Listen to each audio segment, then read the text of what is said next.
situações que fogem do nosso controle, né? Você se prepara para uma situação e você ficar sem 3 atletas desse peso, com a importância daquilo que nós trabalhamos para o jogo logo no primeiro tempo, realmente é muito complicado, quebra qualquer estratégia.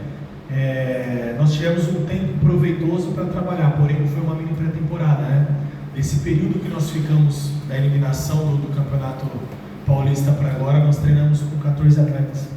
Tivemos a data FIFA, né, uma quantidade grande de atletas participando desses jogos, alguns problemas do departamento médico, então nós aproveitamos o que era possível aproveitar, e sem dúvida agora nessa última semana acho que foi o tempo mais proveitoso de sábado para cá, e eu acho que a estratégia para o jogo ela tinha sido bem traçada, bem trabalhada, e não contávamos com 3 perdas tão grandes assim logo no primeiro tempo, né? A gente perdeu a Rafinha, depois o Lucas, depois o Elton Rato, atletas que vinham bem na partida, e sem dúvida hoje era um jogo que o Lucas poderia também ajudar a fazer a diferença, né? Pelas situações que nós trabalhamos durante esse período.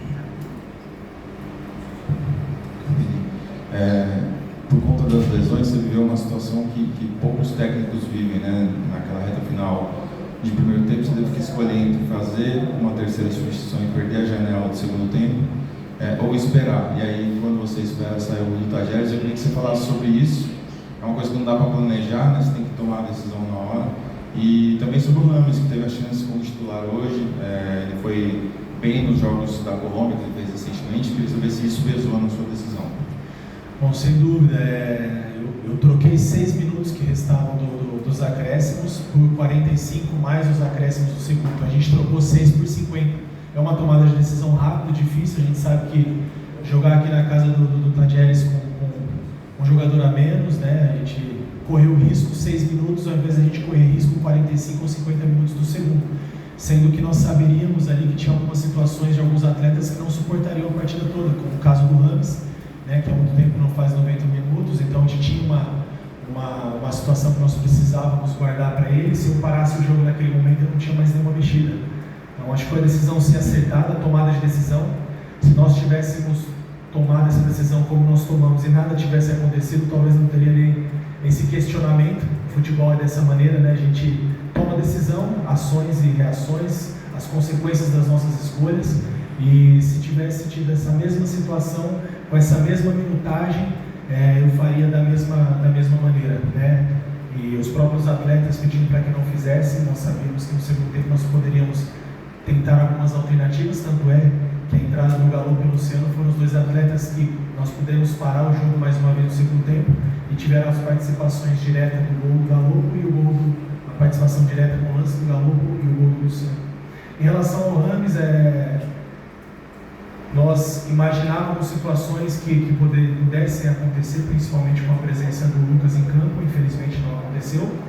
Eu acho que em algum momento nós precisávamos dar esse jogo para ele, esse início de partida. Jogo grande são para jogadores grandes, então ele tinha assim que também participar, contribuir, dividir a responsabilidade conosco. Foi assim que nós entendemos.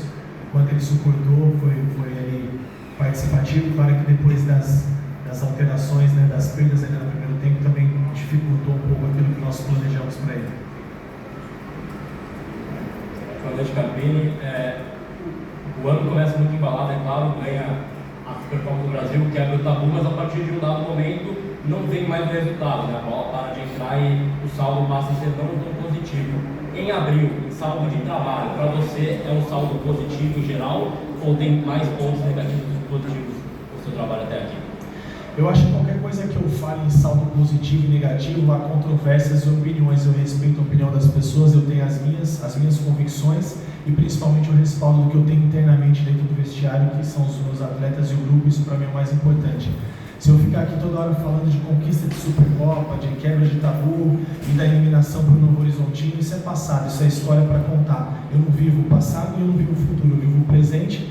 Hoje foi o início de temporada, a competição mais importante do ano para o São Paulo. Infelizmente, não começamos da maneira que nós gostaríamos, mas dentro das dificuldades que nós tivemos, o jogo de hoje foi um saldo não positivo pelo resultado, mas os comportamentos, a competitividade desses atletas, a busca até o último minuto pelo gol de empate, poderia ter acontecido por 2 situações, né? Mais uma com o Luciano e uma cabeçada, se não me engano, Diego Costa, onde o goleiro do Tajeres fez uma grande defesa. Então a gente sabia da dificuldade que era enfrentar uma equipe vem bem no seu campeonato local aqui, né? Vice-colocado, vice-segundo lugar da competição. E agora é virar a página, seguir trabalhando, coisas boas nós fizemos, alguns erros nós precisamos seguir melhorando, ajustando. E agora quarta-feira é o Morumbi, voltar a viver o clima de Libertadores, o torcedor de São Paulo espera muito por esse momento e nós também. E o futebol e a vida é feito desses momentos, altos e baixos, né? Quanto mais a gente ganha, mais próximo da derrota, quanto mais a gente perde, mais próximo da vitória. As coisas daqui a pouco elas vão estar acontecendo. Encerramos então com o técnico Carpini, cumprimento a Luciano, obrigado a todos, uma boa noite.